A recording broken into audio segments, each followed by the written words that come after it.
The blood-curdling scream pierced the stillness of dawn as Katherine Keller clutched the crumpled letter in her trembling hands. The weight of her father's death and the shock of her relative's betrayal crashing down upon her all at once. The small ranch house that had been her childhood home suddenly felt foreign, as if the walls themselves had conspired against her. Catherine Kate, to those who knew her, had arrived in Leavenworth, Kansas, just yesterday after a grueling journey from Boston, only to find that her father's modest ranch was already being claimed by her uncle and cousins. The letter from the family lawyer had arrived that morning, explaining in cold, unsympathetic terms that her father's will was being contested. Everything she had left behind 5 years ago to pursue, her education was now at risk of being stolen right from under her. She sank to the floor, the worn floorboards creaking beneath her weight. Her dark chestnut hair tumbled from its pins as she buried her face in her hands. The ranch wasn't much, a small parcel of land with a modest house, a barn, and a few cattle, but it was all she had left of her father. It was home. A knock at the door startled her from her grief. She quickly composed herself, smoothing her skirts and wiping away her tears. Taking a deep breath, she opened the door to find a tall man with a weathered face standing before her. His cowboy hat was clutched in his hands, revealing sandy blonde hair that caught the early morning sunlight. "Miss Keller," he asked, his voice deep and gravelly. "I'm Samuel Yates. I worked for your father." Kate's throat tightened. "Mr. Yates," she managed, "please come in." She led him to the small kitchen and offered him coffee, which he accepted with a grateful nod. As she busied herself with the pot, he took in the modest surroundings. "I was mighty sorry to hear about your pa," he said finally. "He was a good man." Kate nodded, not trusting her voice. She poured the coffee with hands that shook only slightly and set a steaming cup before him. "Thank you, Mr. Yates. You've been working here long, about 3 years now. Your pa hired me when I drifted through town looking for work. I owe him a great deal." He paused, studying her face. "If you don't mind me saying, Miss Keller, you look troubled." Kate hesitated, then slid the letter across the table. "My Uncle Joseph and his sons are contesting my father's will.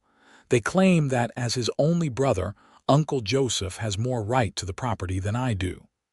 Her voice hardened. "They say a woman can't possibly run a ranch on her own." Samuel's jaw tightened as he read the letter. "This ain't right," he muttered. "Your pa was clear about his intentions, talked about it often enough. You knew he intended to leave me the ranch." "Yes, madam." "He was proud of you, going off to school and all. Said this place would be waiting when you were ready to come home." Kate's eyes welled with fresh tears. "Well, it seems my uncle has other ideas." Samuel's blue eyes darkened. "Your Uncle Joseph never did right by your father. After your ma died, Joseph barely showed his face around here except to ask for money. Which my father gave him, I'm sure," Kate said with a sad smile. "Your pa was a generous man to a fault."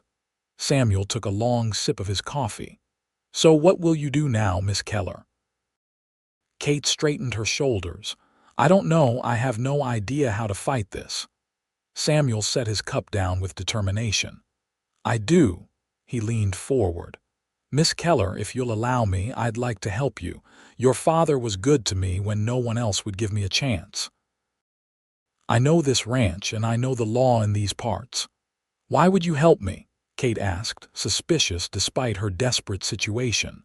"Like I said, I owe your pa, and I've seen what happens when good folks get pushed around by those who think they can take what isn't theirs." His eyes met hers. "If this ranch is rightfully yours, then you should fight for it." Kate considered his offer. She had nowhere else to turn, and something about Samuel Yates inspired trust. Maybe it was the earnest look in his eyes or the way he spoke of her father with such respect. "Very well, Mr. Yates," she said finally. "I accept your help, But I warn you, my uncle can be a formidable opponent." Samuel smiled, a warm, genuine expression that transformed his weathered face. "So can I, Miss Keller. And the first thing you need to know is that out here, folks call me Sam." "Then you should call me Kate," she replied, extending her hand. As they shook hands, Kate felt a curious warmth spread through her. For the first time since receiving news of her father's death, she felt a flicker of hope. "We'll start by speaking to Judge Patterson," Sam said, releasing her hand. "He's fair-minded and knew your father well." Kate nodded, already feeling more resolved. "When? No time like the present," Sam replied, rising to his feet. "Get your bonnet, Miss Kate. We've got a battle to prepare for." The streets of Leavenworth were bustling with morning activity as Kate and Sam made their way toward the courthouse. Kate felt conspicuous in her plain traveling dress, especially beside Sam in his worn work clothes. But he walked with such confidence that she found herself straightening her back and lifting her chin, despite the curious glances from townspeople. "Folks are staring," she murmured. "They're just surprised to see Matthew Keller's daughter back in town," Sam replied quietly. "News travels fast." "And what news have they heard about me?" Sam hesitated. "That you left for the big city and got yourself educated. Some think you consider yourself too good for Leavenworth now." Kate frowned. "That's not true. I loved Boston and my studies, but this has always been home." "Might want to make that clear to folks," Sam suggested. "Especially now that your uncle's been spreading his own version of events." Before Kate could respond, a booming voice called out from across the street. "Well, if it isn't the prodigal niece returned." Kate's stomach dropped as her Uncle Joseph approached, flanked by his two sons, William and Thomas. Joseph Keller was a large man with a ruddy face and a bushy beard streaked with gray. He had her father's eyes but none of his warmth. "Uncle Joseph," Kate greeted him stiffly. "Katherine," he replied with a mock bow, "I see you've wasted no time securing my brother's hired help for yourself." Sam stepped forward slightly. "Mr. Keller," he said with cold politeness. Joseph's eyes narrowed. "Yates, still sticking your nose where it doesn't belong, I see." "I'm helping Miss Keller claim what's rightfully hers," Sam responded evenly. William, the older of Kate's cousins, snorted. "There's nothing rightful about it. A woman with no husband has no business owning a ranch." Kate felt her cheeks flush with anger. "The ranch was my home long before it became a convenient inheritance for you, William." Now," Joseph said with a patronizing smile, "let's not create a scene. Family matters should be discussed privately." He lowered his voice. "Katherine, be reasonable. You've been gone for years. What do you know about running a ranch? Take the settlement I'm offering, it's more than generous, and go back to your books and fancy Boston friends." Kate lifted her chin. "I appreciate your concern, Uncle, but I have no intention of relinquishing my father's property. The will is clear." Joseph's smile disappeared. "Then you'll lose everything. No judge in Kansas will side with a woman over the brother who helped build that ranch." "Is that so?" Sam interjected. "Because I recall Matthew buying that land with money he earned himself, and you showing up years later when you'd gambled away your own fortune." Joseph's face darkened. "Watch yourself, Cowboy. You're nothing but hired help." "And you're nothing but a vulture," Sam replied, his voice dangerously soft. For a moment, tension crackled between them, and Kate feared Joseph might strike Sam. But her uncle merely adjusted his hat and nodded to his sons. "We'll see you in court, niece," he said coldly, before turning away. As they watched the three men walk away, Kate released a shaky breath. "Well, that was unpleasant.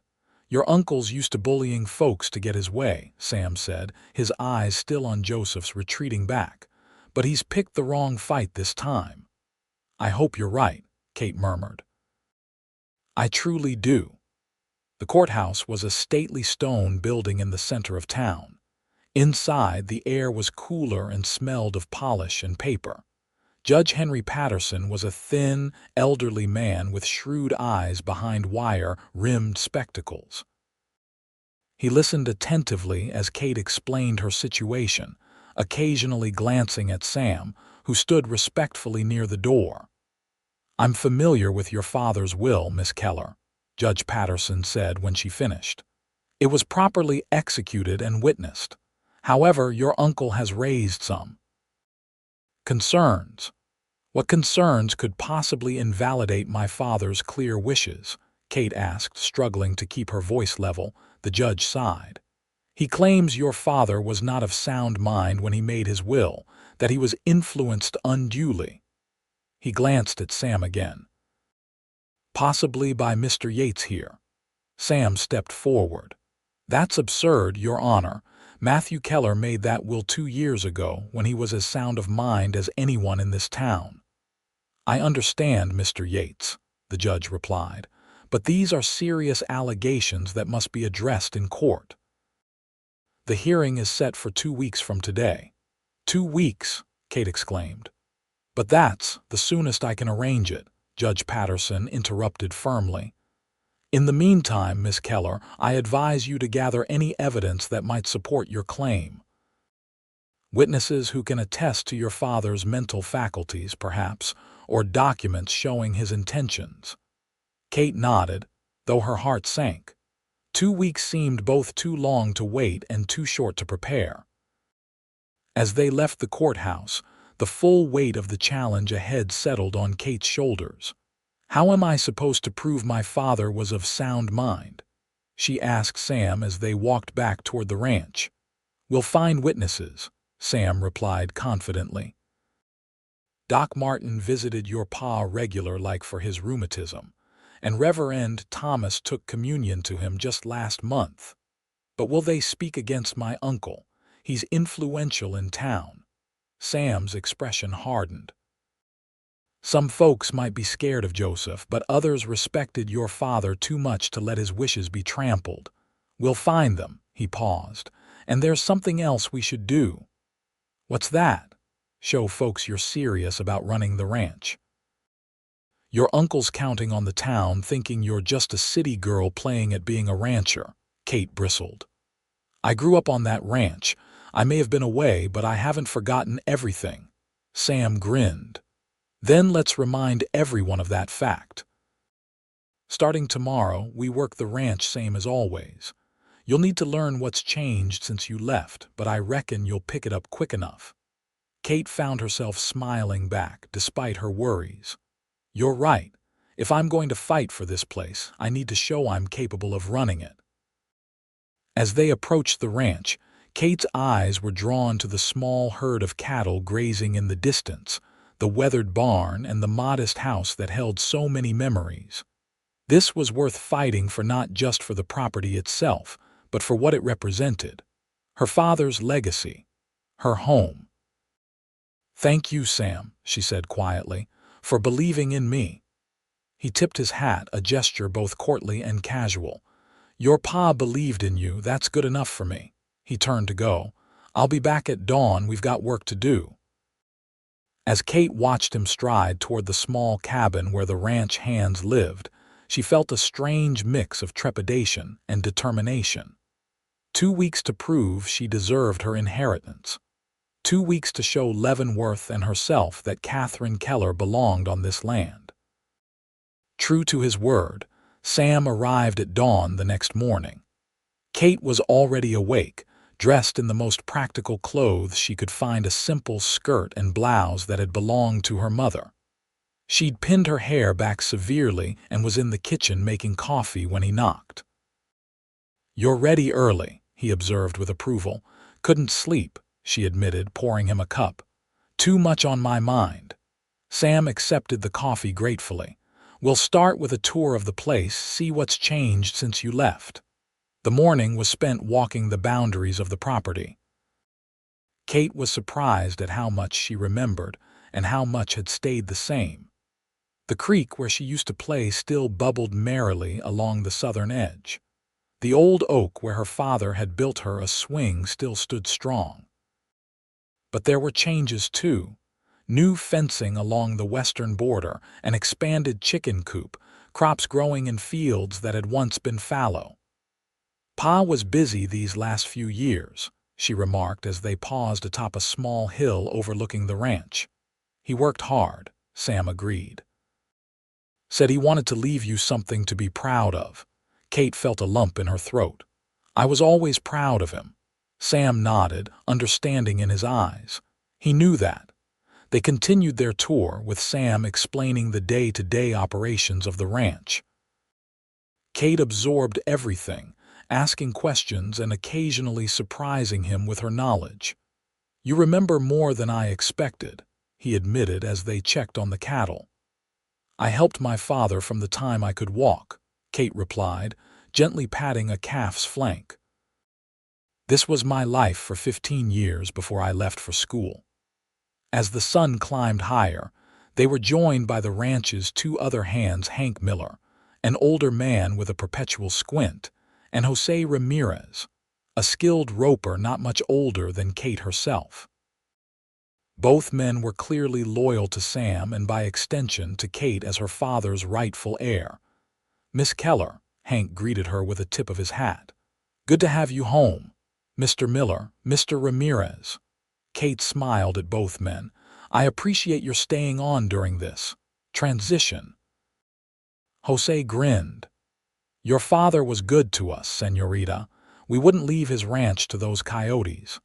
By midday, Kate's feet ached and her face felt sunburned, but she refused to retreat to the house. Instead, she joined the men for a simple lunch under the shade of a cottonwood tree, listening as they discussed the work ahead. We need to move the herd to the north pasture tomorrow, Sam said between bites of bread and cheese. The grass is getting thin here. I can help with that, Kate offered. The three men exchanged glances and she straightened her spine. I know how to ride, gentlemen. I haven't forgotten everything. Sam's mouth quirked in a half-smile. Never doubted it, Miss Kate, but moving cattle is hard work even for seasoned hands. Then it's fortunate I have 3 seasoned hands to assist me, she replied evenly. Hank chuckled. She's got her father's spirit, that's for sure. The afternoon was spent checking supplies and planning the next day's work. By the time the sun began to set, Kate was exhausted but satisfied. She'd proven to herself, at least, that she could still handle ranch work. As Sam walked her back to the house, he said, You did well today. Your pa would be proud. Thank you, Kate replied, touched by his praise, though I suspect tomorrow will be the real test. You'll manage, he said confidently. And speaking of tomorrow, I've arranged for us to visit Doc Martin after we finish with the cattle. He's willing to testify about your father's mental state. Kate's heart lifted. That's wonderful news. Don't celebrate yet, Sam cautioned. Your uncle's been busy too. Word is he's been calling in debts and favors all over town. Kate's joy dimmed. Of course he has. Uncle Joseph never does anything halfway. Neither do we, Sam said firmly. Get some rest, Miss Kate. Dawn comes early. As promised, the next day began before sunrise. Kate dressed in her most practical outfit, yet a divided riding skirt she'd found in a trunk, clearly her mother's from years ago. It was slightly loose but serviceable.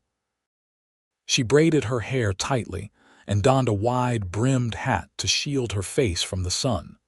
Sam raised an eyebrow when he saw her, but made no comment. Instead, he led her to the barn where a chestnut mare was saddled and waiting. Daisy's gentle but sure-footed, he explained as Kate checked the cinch. Your pa kept her for when you might come home to visit. Kate swallowed hard, touched by this evidence of her father's hope that she would return. She stroked the mare's neck. Hello, Daisy. Looks like we'll be working together now. Moving the cattle proved as challenging as Sam had warned. The herd wasn't large, about 50 head, but the beasts were stubborn and the terrain uneven. Kate's thighs burned from gripping the saddle, and her voice grew hoarse from calling to straggling steers. But she never complained, not even when a sudden movement by a startled calf nearly unseated her. By the time they reached the north pasture, Kate's shirt was sticking to her back with sweat, and dust coated her face. But the cattle were safely settled in their new grazing grounds, and she felt a deep sense of accomplishment. "You're a natural, Miss Kate," Jose said admiringly as they watered the horses at a small stream. "Hardly natural," Kate laughed, splashing water on her face, "but I'm a quick study." Sam watched her with something like respect in his eyes. Most city women would have given up after the first hour. "I'm not most women," Kate replied, meeting his gaze steadily for a moment. Something passed between them, a spark of understanding perhaps, or something more. Then Sam cleared his throat and looked away. "We should head back if we're going to meet Doc Martin," he said, his voice slightly gruff. They rode back to the ranch at a leisurely pace, giving their horses time to cool down. As they approached, Kate noticed a buggy waiting near the house. "That's not the doctor's buggy," she said, frowning. Sam's expression darkened. "No, it belongs to your uncle." Sure enough, Joseph Keller was seated on the porch, looking for all the world as if he owned the place already. As Kate and Sam dismounted, he rose to his feet, eyebrows rising at Kate's disheveled appearance. "My dear niece," he called, his voice dripping with false concern. "Look at you. Playing cowgirl in the dust when you should be considering my offer." Kate handed Daisy's reins to Sam and approached the porch. "I'm not playing at anything, Uncle, and I've already declined your offer." Joseph sighed dramatically. "Katherine, be reasonable. Everyone in town is talking about how you're making a spectacle of yourself, riding out with the hands, dressed like some frontier woman." "I am a frontier woman," Kate replied calmly. "This is my home and I'm running my ranch." "For now," Joseph said, his friendly facade slipping. "But it won't last. The court will see things my way. A woman alone can't manage a property like this." "She's not alone," Sam said, stepping up beside Kate. Joseph's eyes narrowed. "Ah, yes, her loyal foreman. Tell me, Yates, what's your stake in this?" "The ranch isn't profitable enough to make your loyalty worth much." "Some things are worth more than money, Mr. Keller," Sam replied evenly. "Like honoring a good man's wishes." Joseph scoffed. "My brother was a fool who let sentimentality cloud his judgment. This land needs a man's hand." "This land," Kate said, her voice like steel, "needs someone who loves it, someone who will care for it as my father did. That's me, Uncle Joseph, not you." Joseph's face hardened. "We'll see about that." He stepped closer, lowering his voice. "You think you've got allies in town? I've lived here 30 years. These people know me. They respect me. When it comes down to it, they'll side with me over some educated girl who abandoned her family for fancy Eastern ways." "I didn't abandon anyone," Kate protested. "My father encouraged me to go." "Of course he did," Joseph sneered. "Matthew always did coddle you, but the law doesn't care about coddling. It cares about who can best manage this property." He gestured dismissively at the ranch. "And that, my dear, is not you." Sam stepped forward, his stance protective. "I think you've said your piece, Mr. Keller." Joseph glared at him, then at Kate. "Think about my offer, Katherine. A small cash settlement is better than nothing, which is what you'll have when this is over." He turned and strode to his buggy, climbing in with surprising agility for a man his size. As the dust from his departure settled, Kate released a shaky breath. "He's so certain he'll win." "He's trying to intimidate you," Sam said. "Don't let him."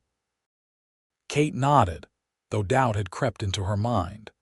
Joseph was right about one thing: he had lived in Leavenworth for decades. He knew everyone, had done business with most of the town. What chance did she have against such deeply established connections? But then she thought of her father, of his faith in her. of the land that had been in their family for generations, of the home where she had grown up, full of memories that no one could take from her. "I won't give up," she said, as much to herself as to Sam. "This is my fight, and I intend to win it." Sam's smile was small but genuine. "That's the spirit. Now, let's clean up a bit before meeting the doctor. I reckon he doesn't need to see us covered in trail dust to believe in your determination." Doctor Edwin Martin was a kindly older gentleman who had treated the citizens of Leavenworth for over 30 years. His office smelled of antiseptic and herbs, a clean, medicinal scent that Kate found oddly comforting. "Miss Keller," he greeted her warmly, taking both her hands in his. "My deepest condolences about your father. He was a fine man." "Thank you, Doctor," Kate replied, genuinely touched by his sympathy. "I understand you treated him regularly." "Indeed I did." His rheumatism troubled him in the winter months, but otherwise he was as hale and hearty as a man half his age. They settled into the doctor's cluttered office, and Sam explained the purpose of their visit. Dr. Martin listened attentively, his expression growing increasingly troubled. "Joseph Keller claims Matthew was not of sound mind," he repeated incredulously. "That's preposterous. Your father had all his faculties until the very end, Miss Keller. I can state that unequivocally." "Would you be willing to testify to that in court?" Kate asked. The doctor hesitated, and Kate's heart sank. But then he squared his shoulders. "Of course I will. Matthew Keller was my patient and my friend. I won't let his wishes be disregarded based on such blatant falsehoods." Relief washed over Kate. "Thank you, Doctor. You have no idea what this means to me." "I think I do," he replied kindly. "Your father spoke of you often, you know. He was immensely proud of your accomplishments." Kate blinked back tears. "I never got to say goodbye." Dr. Martin patted her hand. "He knew you loved him, my dear. That's what matters." As they left the doctor's office, Kate felt a mix of emotions: grief for her father, gratitude for Dr. Martin's support, and a renewed determination to fight for her inheritance. "That went well," Sam observed as they walked back toward the ranch. "Yes, but one witness isn't enough, is it?" Kate worried. "No, but it's a start. Tomorrow we'll speak with Reverend Thomas, and then there's Mrs. Abernathy. She cleaned for your father once a week. And Mr. Davidson at the bank, he handled your father's accounts." Kate looked at Sam with newfound appreciation. "You've really thought this through." He shrugged, though she could see he was pleased by her recognition. "I told you I'd help you fight for what's yours. I meant it." As they walked, Kate found herself studying Sam more closely. He wasn't conventionally handsome, perhaps, but there was something compelling about his strong profile, the determined set of his jaw. And when he smiled, as he did now, catching her looking at him, his whole face transformed. "Something wrong, Miss Kate?" he asked, that half-smile playing at his lips. "Not at all," she replied, feeling an unexpected warmth in her cheeks. "I was just thinking how fortunate I am to have your help." His expression sobered. "I'm the fortunate one. Your father gave me a chance when I needed it most. Helping you is the least I can do to repay that kindness." "Is that the only reason you're helping me?" Kate asked before she could stop herself. Sam's pace slowed slightly, his eyes meeting hers with an intensity that made her breath catch. "No," he said simply. "It's not the only reason." Before Kate could respond, a shout from across the street interrupted them. "Miss Keller! Mr. Yates!" They turned to see Reverend Thomas hurrying toward them, his clerical collar slightly askew. He was a young man, not much older than Kate, with an earnest face and perpetually ink-stained fingers from his sermon writing. "Reverend," Sam greeted him, "we were planning to call on you tomorrow." "I'm glad I caught you today," the Reverend replied, slightly out of breath. "I've just had a most disturbing visit from Joseph Keller." Kate's heart sank. Let me guess. He advised you against helping me. Not in so many words, Reverend Thomas said uncomfortably, but he made it clear that testifying on your behalf might jeopardize certain church renovations he's been funding. He's threatening the church. Kate was aghast. Not threatening exactly, the Reverend hedged, but the implication was clear. Sam's expression hardened. And will you let yourself be bought, Reverend? The young clergyman straightened his shoulders. Certainly not, which is why I wanted to find you. I will testify that your father was of sound mind and body when I last saw him, Miss Keller. The church can find funding elsewhere if necessary. Kate impulsively took his hand. Thank you, Reverend. Your integrity honors my father's memory. The Reverend blushed slightly. It's what any man of God would do, Miss Keller. He glanced around nervously. I should be going, but you can count on me when the time comes. As they watched him hurry away, Sam's expression was grim. Your uncle is playing dirty. Did you expect anything less? Kate asked bitterly. No, but this confirms we need to be prepared for anything. Joseph won't stop at intimidation. He might try to discredit you personally, attack your character. Kate paled slightly. What could he possibly say about me? That you abandoned your father, that you've been corrupted by Eastern values, that you're not fit to run a ranch. Sam looked at her seriously. Or he might suggest there's something improper about our working relationship. That's ridiculous, Kate protested. You're my employee, people gossip, Miss Kate, especially when a young, unmarried woman is spending time alone with a man. Kate hadn't considered this angle and it troubled her deeply. What should we do? Be above reproach. Make sure we're never alone if it can be helped. Have Hank or Jose present during our meetings. That seems extreme, Kate objected. Maybe, but your uncle will use any weapon he can find. We can't give him ammunition. Sam hesitated. There's something else we should discuss. What's that? Your father kept detailed ledgers of the ranch operations. If we can find them, they might prove he was mentally sound right up until his death. Kate brightened. Yes, of course. Pa was always meticulous about his accounts. Where would these ledgers be? That's just it, I don't know. Your father kept them private. They weren't in the office when I checked after his passing. Kate frowned, thinking. He might have hidden them. Pa was always concerned about thieves. Any idea where he might have put them? Kate considered for a moment. There's a loose floorboard in his bedroom under the rug. He used to keep valuables there. Sam nodded. We should check as soon as we get back. They quickened their pace, both eager to find this potential evidence. As they approached the ranch, Kate was struck by how natural it felt to be walking alongside Sam, discussing ranch business. In just 2 days, they had fallen into a comfortable rhythm of partnership. But as Sam had reminded her, their relationship was strictly professional. She was his employer now, nothing more. Any other feelings like the flutter in her stomach when he smiled at her were inappropriate and unwelcome. Still, as they entered the house together, Kate couldn't help but notice how right it felt to have Sam there, his steady presence a comfort in the midst of her tumultuous homecoming. Matthew Keller's bedroom was exactly as Kate remembered it, sparse but comfortable, with a handmade quilt on the bed and a few family photographs on the bureau. It smelled faintly of tobacco and the lemon soap her father had favored. I haven't been in here since I got back, Kate admitted, her voice thick with emotion. I couldn't. Sam's hand touched her shoulder briefly. Take your time. Kate nodded gratefully and moved to the worn rug beside the bed.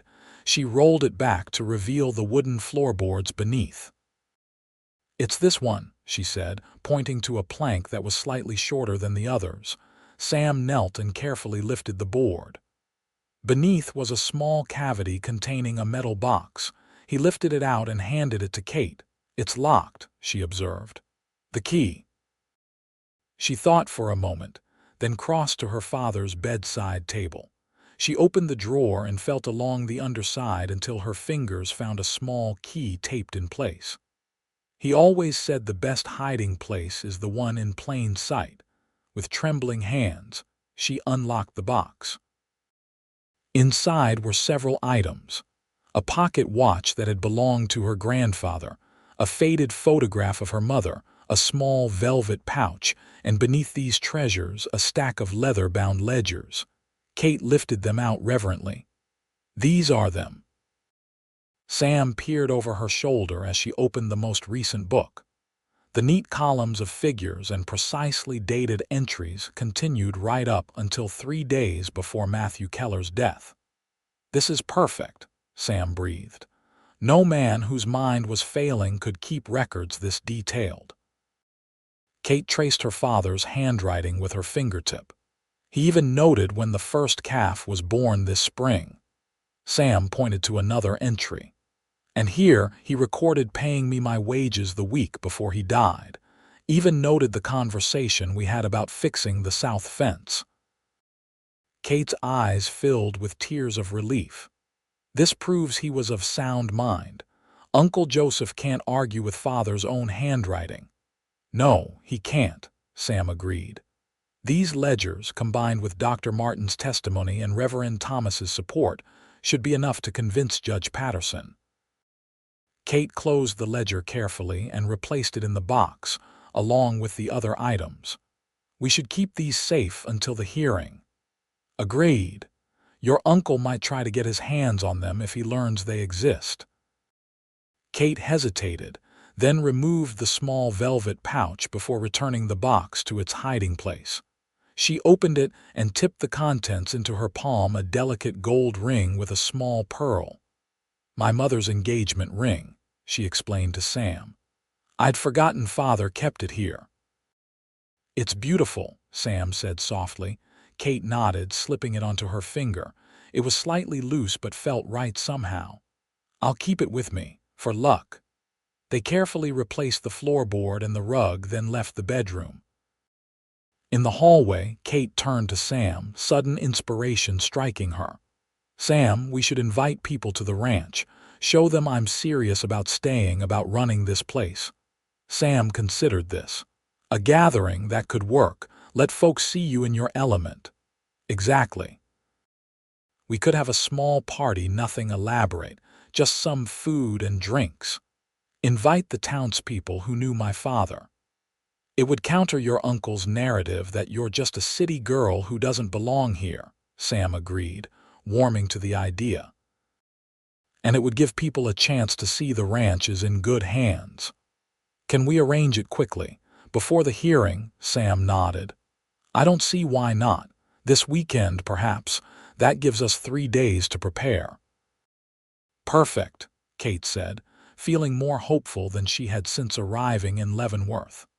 "Let's show this town who Katherine Keller really is." The next 3 days were a whirlwind of activity. Word of Kate's gathering spread quickly through town, helped by Sam's connections and Hank's wife, Martha, who worked at the general store. Kate threw herself into preparations, cleaning the house, planning a simple but hearty menu, and continuing to work the ranch alongside Sam and the other hands. By Saturday afternoon, everything was ready. The ranch house gleamed with vases of wildflowers brightening every room. Tables had been set up in the yard, laden with food prepared by Kate with Martha's help. Lanterns hung from tree branches, waiting to be lit as evening fell. Kate stood on the porch, surveying their work with satisfaction.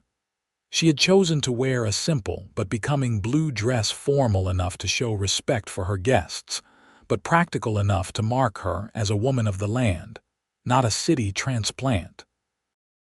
"You've worked wonders," Sam said, coming to stand beside her. He had cleaned up as well, wearing a fresh shirt and his least worn pair of trousers. "We all have," Kate corrected him. "I couldn't have done this alone." Sam's gaze lingered on her face. "You look at home here." "I feel at home," Kate admitted, "more than I expected to." She turned to face him. Thank you, Sam, for everything. Something flickered in his eyes, a warmth, a longing perhaps, but before he could respond, the sound of approaching wagons announced the arrival of their first guests. The gathering was a greater success than Kate had dared hope. Nearly 30 people came, including Dr. Martin and his wife, Reverend Thomas, shopkeepers who had known her father, and several neighboring ranchers. Notably absent were Uncle Joseph and his sons, though Kate had sent them an invitation out of propriety. As dusk fell and the lanterns were lit, casting a warm glow over the yard, Kate found herself at the center of a small group, sharing stories about her father. He never could refuse anyone in need, Mrs. Abernathy was saying fondly, always offering help, whether it was money or just an extra hand at harvest time. That's true, agreed Mr. Davidson from the bank. Matthew Keller was as generous as he was honest. He built a good life here. A life I plan to continue, Kate said firmly. This ranch meant everything to my father. I couldn't bear to see it pass out of the family. Mr. Davidson nodded approvingly. As it shouldn't. Your father was clear about his wishes. I've known Joseph Keller for 30 years, and while he has his good qualities, he never had Matthew's head for ranching. Kate seized the opening. I've been concerned that people might think I can't manage the ranch because I'm a woman, or because I've been away. Nonsense, declared Mrs. Abernathy. Your father raised you to be capable, and from what I've seen today, you're more than up to the task. Others murmured agreement, and Kate felt a weight lifting from her shoulders. These people, her father's friends and neighbors, believed in her. Their support would be crucial in the coming days. As the evening progressed, Kate made sure to speak with each guest, renewing old acquaintances and making new connections. She noticed Sam doing the same, moving easily among the townspeople, putting in a good word for her when needed. She was just refilling the lemonade when she overheard a conversation that made her pause. Yates seems mighty protective of the Keller girl, a male voice was saying. Can you blame him? Another replied. She's easy on the eyes and she comes with a nice piece of land. You think that's his angle? Court the girl, get the ranch. Kate's heart stuttered, then began racing. She set down the lemonade pitcher and stepped around the corner to confront the speakers, two middle-aged ranchers she vaguely remembered from her youth. Gentlemen, she said coolly, I couldn't help overhearing your speculation about Mr. Yates's motives. Both men had the grace to look embarrassed. Miss Keller, one began. We didn't mean, I'm sure you didn't, Kate interrupted. But I feel compelled to clarify that Mr. Yates is my employee, not my suitor. He's helping me because he was loyal to my father and because he believes in justice. Her voice hardened slightly. Any suggestion otherwise is not only incorrect but disrespectful to us both. Of course, Miss Keller, the second man said quickly. No offense intended. Kate nodded stiffly and walked away, her cheeks burning. She knew gossip was inevitable in a small town like Leavenworth, but the suggestion that Sam was helping her only to gain control of the ranch stung more than she would have expected. She was so distracted by the encounter that she nearly collided with Sam himself as she rounded the barn. Whoa there, he said, catching her arms to steady her. Everything all right? Kate pulled away, suddenly conscious of how easily people might misinterpret even the most innocent interaction between them. Fine, she said, more sharply than intended. Just checking on the food supplies. Sam frowned, clearly sensing something was wrong. Kate, what is it? The use of her name without the formal miss broke through her defenses. I overheard some men suggesting you're only helping me to court me, for the ranch. Sam's expression darkened. Who said that? It doesn't matter, Kate sighed. What matters is that people are talking. You were right about giving them ammunition. And does it bother you? What they are saying? Kate hesitated. The truth was complicated. It bothered her that anyone would question Sam's integrity or her own judgment. But what bothered her more was the realization that part of her, a small, secret part, wished there might be some truth to the rumors.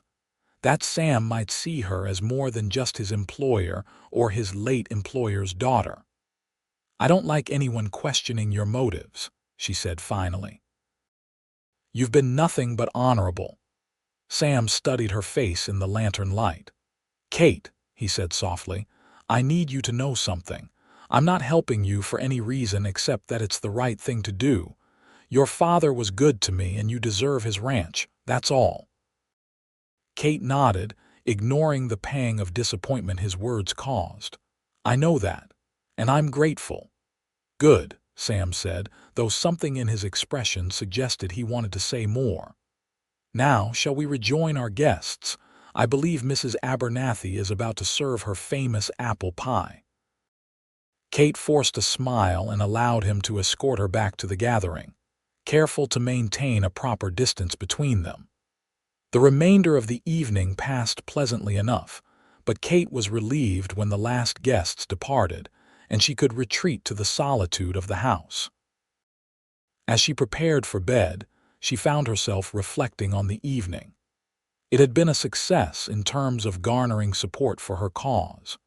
Many guests had explicitly stated their belief that the ranch should remain hers, and several had offered to testify on her behalf if needed.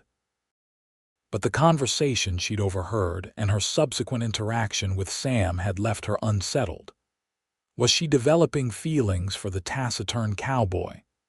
And if so, what did that mean for their working relationship, especially now, when she needed his professional assistance more than ever? Kate removed her mother's ring, which she had worn throughout the evening, and held it to the lamplight, watching the pearl glow softly. Her parents had found love here on this very ranch. Her father, the son of a successful rancher, had fallen for her mother, a schoolteacher newly arrived from the East. They had built a life together, weathering droughts and harsh winters, celebrating bountiful harvests and Kate's birth. Could she find similar happiness here? The thought lodged in her mind as she drifted off to sleep, her dreams filled with images of the ranch flourishing under her care and of Sam at her side, his steady presence a comfort and a joy. The days leading up to the hearing passed in a blur of preparation. Kate met with Judge Patterson again, presenting the ledgers as evidence of her father's sound mind. She spoke with potential witnesses, ensuring they understood the importance of their testimony. And she continued working the ranch, proving to herself and others that she was capable of carrying on her father's legacy. Sam remained a constant presence, guiding her through the legal preparations and the day-to-day ranch operations. If there was any awkwardness between them after the night of the gathering, they both chose to ignore it, focusing instead on the task at hand. The morning of the hearing dawned clear and cool. Kate dressed with care in a conservative navy dress that conveyed both dignity and practicality. She pinned her hair in a simple but elegant style, and after a moment's hesitation, slipped her mother's ring onto her finger once more. Sam arrived early, wearing a clean suit that Kate had never seen before. He looked different, still unmistakably a cowboy, but more formal, more imposing somehow. "Ready?" he asked as she descended the porch steps. "As I'll ever be," Kate replied, unable to completely hide her nervousness. Sam offered her his arm to help her into the wagon, and she accepted, ignoring the flutter in her chest at his touch. They drove to town in companionable silence, each lost in their own thoughts. The courthouse was already crowded when they arrived. It seemed the entire town had turned out to witness the proceedings. Kate spotted her uncle and cousins seated near the front, Joseph looking confident in an expensive suit. Dr. Martin, Reverend Thomas, and several other supporters nodded encouragingly as Kate and Sam made their way to the table reserved for them. Judge Patterson entered, and the room fell silent. "We are here today," the judge began, "to resolve a dispute over the will of Matthew Keller, deceased. Joseph Keller has contested the will, which leaves the Keller ranch to Katherine Keller, the deceased's daughter." He peered over his spectacles at the assembled crowd. "This is not a formal trial, but I expect the same decorum. We will hear first from Mr. Joseph Keller and his representatives." Joseph's lawyer, a slick man named Edward Hargrove, presented their case. That Matthew Keller had been influenced by his foreman, Samuel Yates, to leave his property to his daughter rather than his brother. That Matthew's mind had been failing in his final months, making him susceptible to manipulation.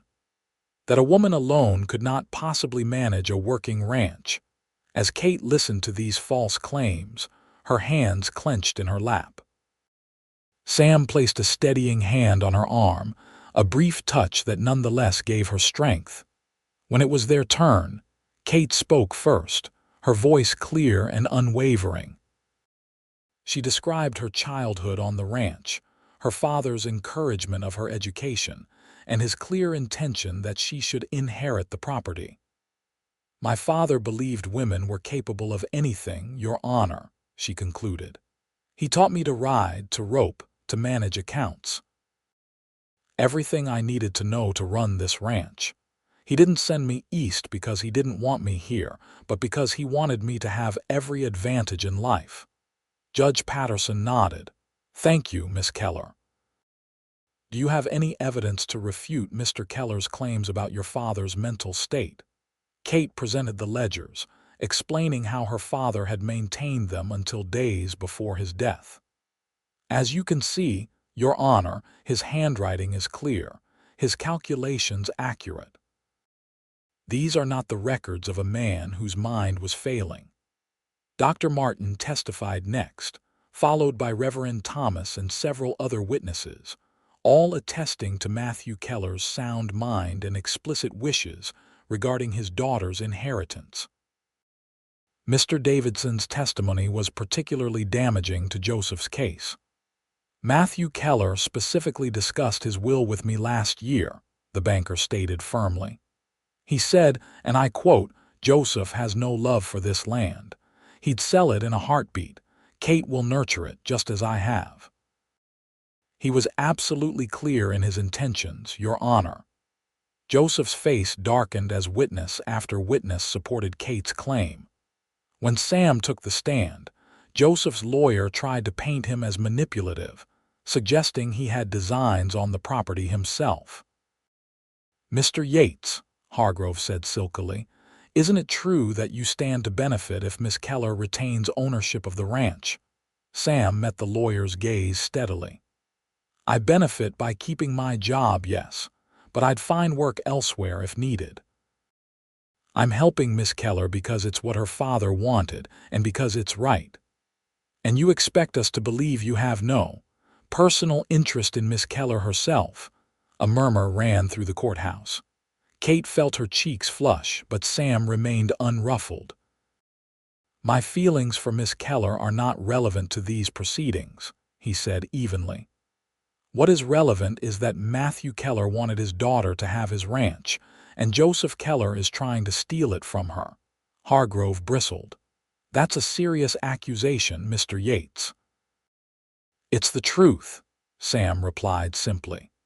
The questioning continued for another hour, with Joseph himself taking the stand to paint a picture of his brother as a failing man easily influenced by his devoted daughter and loyal foreman. But his testimony seemed hollow compared to the weight of evidence supporting Kate's claim. Finally, Judge Patterson called for a brief recess to consider his decision. Kate and Sam waited in tense silence outside the courthouse, neither willing to speculate on the outcome. When the judge recalled them, the courtroom was hushed with anticipation. Judge Patterson cleared his throat and adjusted his spectacles.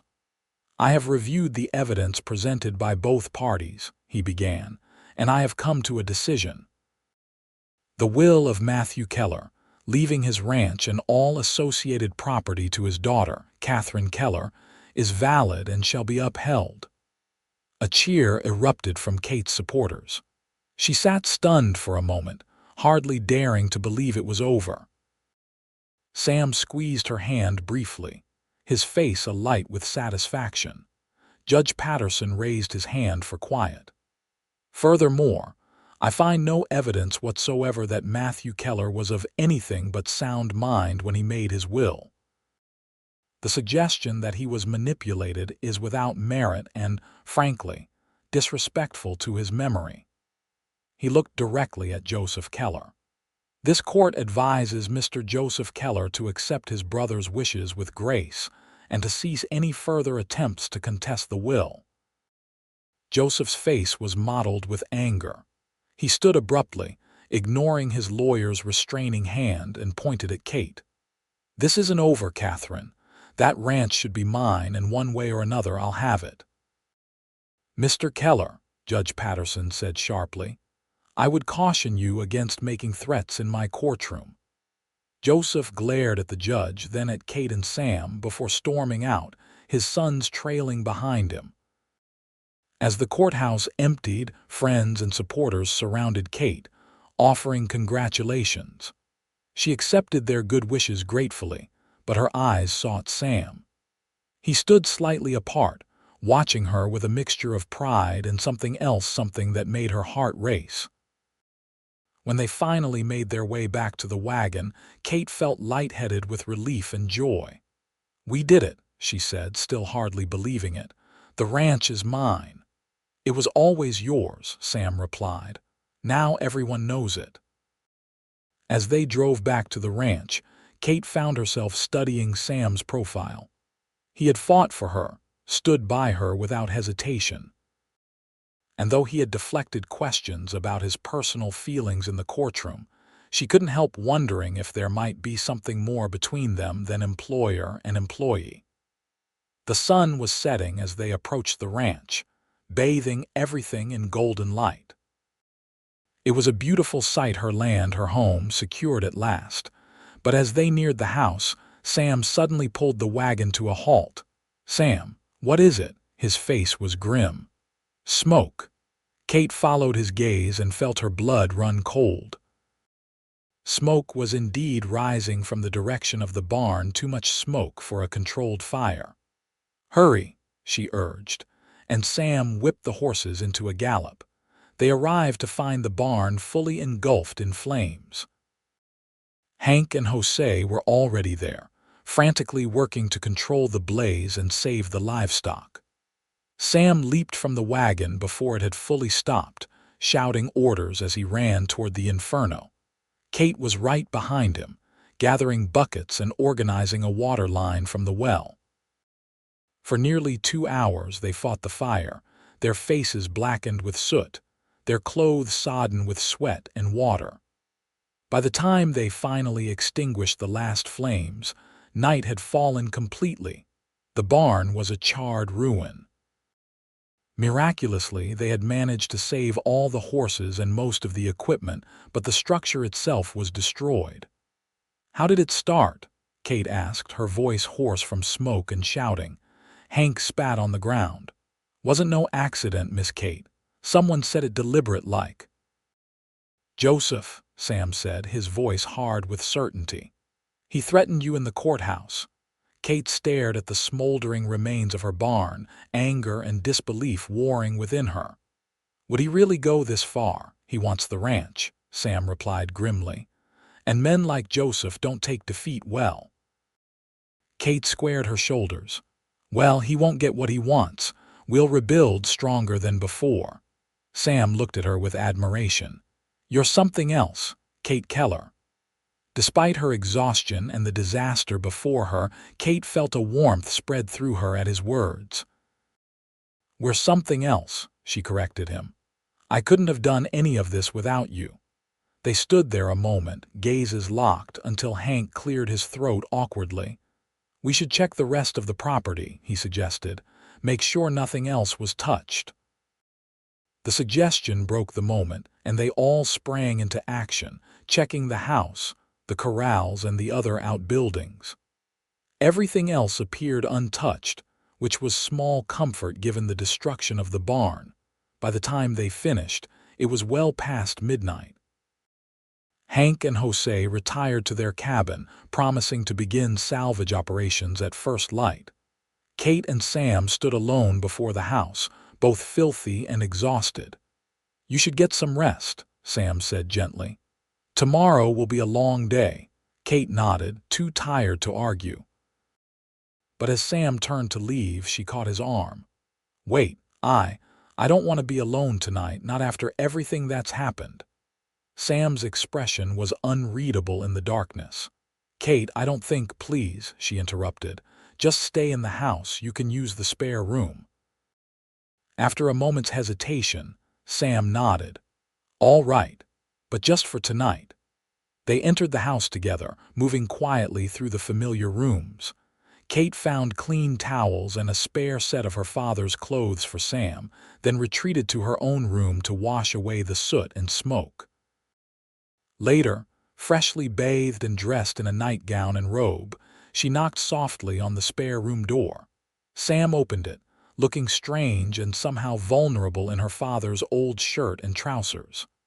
"I brought you some tea," Kate said, offering a steaming cup. "And I wanted to thank you again." "For everything." Sam accepted the cup, careful not to let their fingers touch. "You don't need to thank me, Kate." "I think I do," she replied softly. "You've stood by me through all of this. You fought for me when I wasn't sure I could fight for myself." Sam set the cup down on a nearby table. "Kate," he said, his voice low and serious, "there's something I need to tell you." Her heart skipped. "Yes. When your lawyer asked if I had personal feelings for you, I didn't answer directly. Not because I don't have those feelings, but because I didn't want them to use that against you." Kate's breath caught. "And what feelings are those?" Sam stepped closer, his eyes never leaving hers. "I admire you, Kate, your strength, your determination. I've watched you fight for your birthright with a courage that few possess." And somewhere along the way, admiration turned to something deeper. "Sam," Kate whispered, hardly daring to believe what she was hearing. "I know it's not proper," he continued quickly. "I'm your employee. You're educated, refined. I'm just a cowboy with little to offer except hard work and loyalty." Kate shook her head. "That's not true. You're a man of integrity, Sam Yates. A man my father respected and trusted. A man who taught me to fight for what's mine." She took a step toward him. "And right now, I'm thinking you might be mine too." For a heartbeat, they stood frozen, the air between them charged with possibility. Then Sam's control broke, and he pulled her into his arms. His lips found hers in a kiss that started tentative but quickly deepened into something passionate and consuming. Kate responded with equal fervor, her arms encircling his neck, her body pressed against his. All the tension, the fear, the uncertainty of the past weeks seemed to dissolve in the heat of their embrace. When they finally broke apart, both breathing heavily, Sam rested his forehead against hers. "I've wanted to do that since the first day you arrived," he confessed. Kate smiled, her heart so full she thought it might burst. "Why did you wait so long?" "Because you needed a foreman, not a suitor. Because you deserved to win your battle on your own merits, not have it complicated by romance." "And now?" Kate asked, her fingers tracing the line of his jaw. "Now," Sam said, his eyes darkening. "Now I think it's time I told you exactly how I feel. I love you, Kate Keller. I think I've loved you since the moment you stood up to your uncle and refused to be intimidated."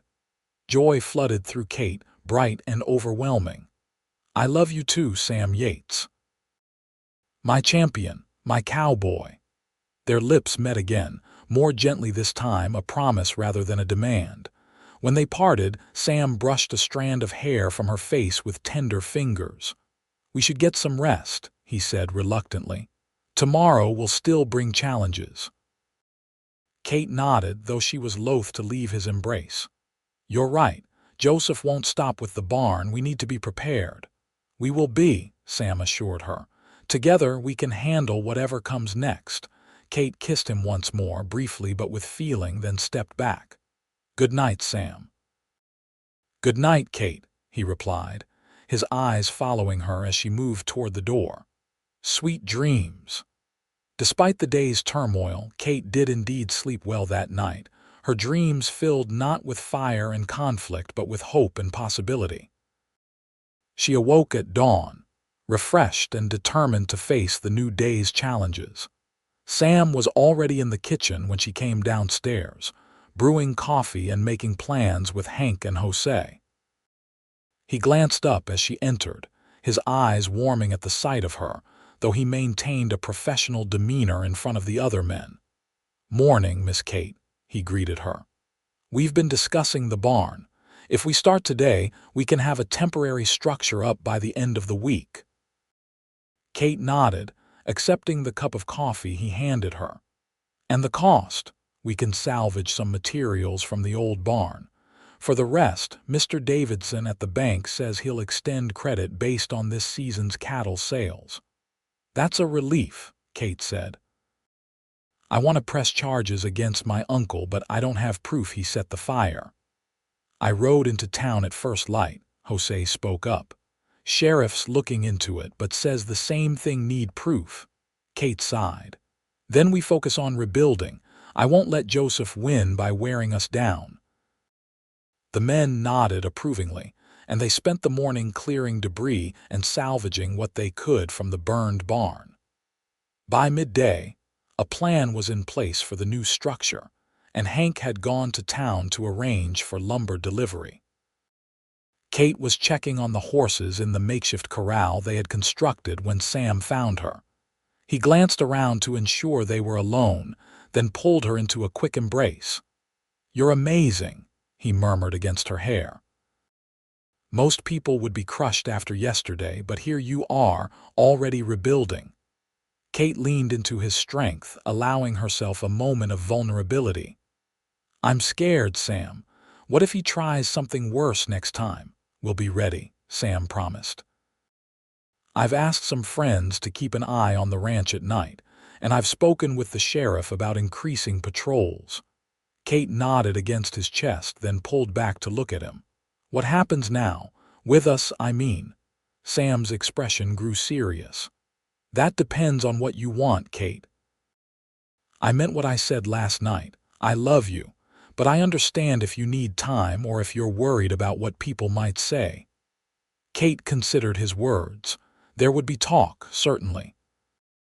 A young woman involved with her foreman so soon after inheriting her property would raise eyebrows in a town like Leavenworth.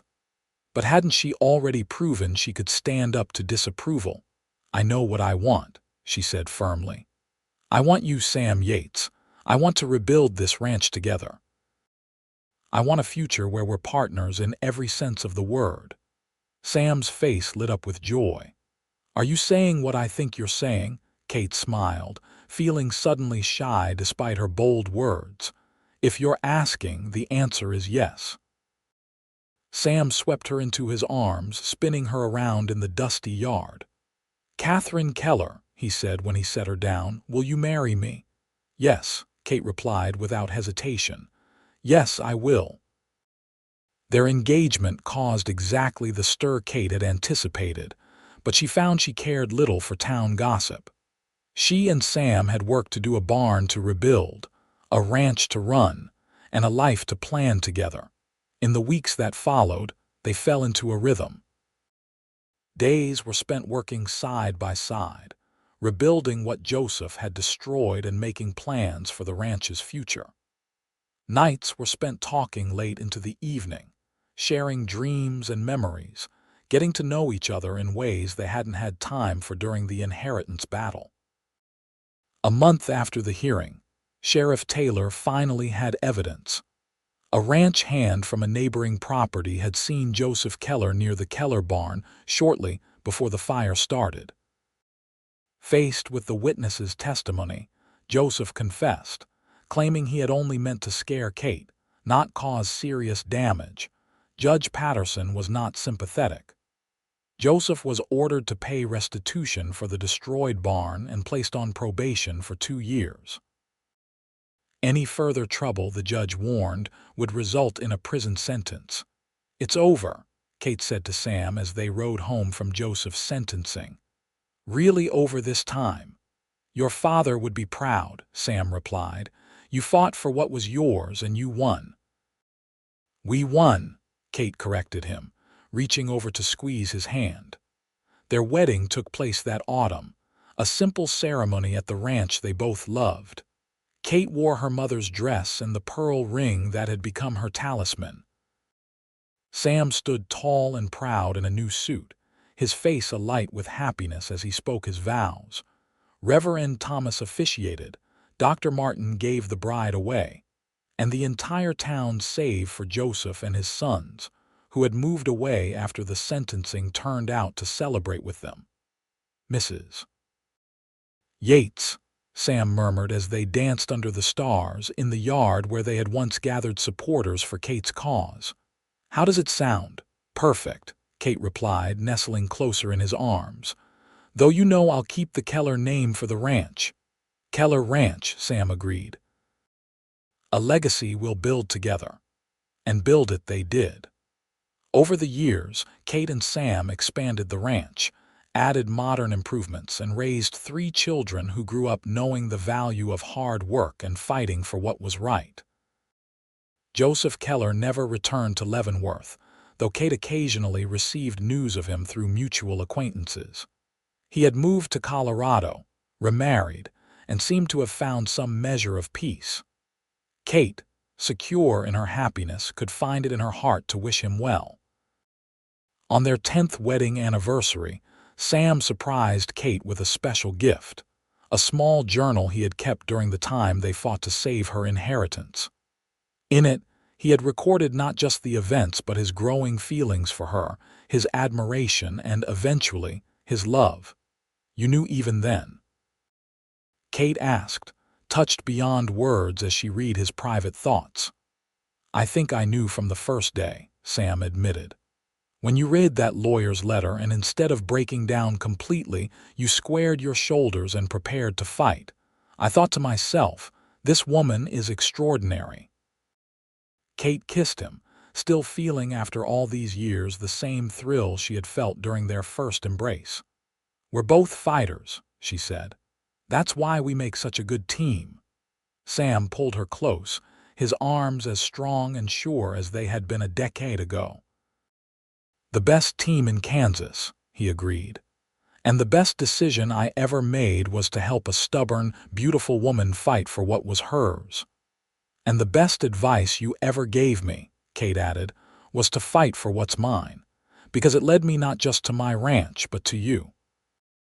As twilight settled over the Keller ranch, Kate and Sam Yates stood together on the porch of the home they had defended and nurtured, surrounded by the life they had built through determination, courage, and love.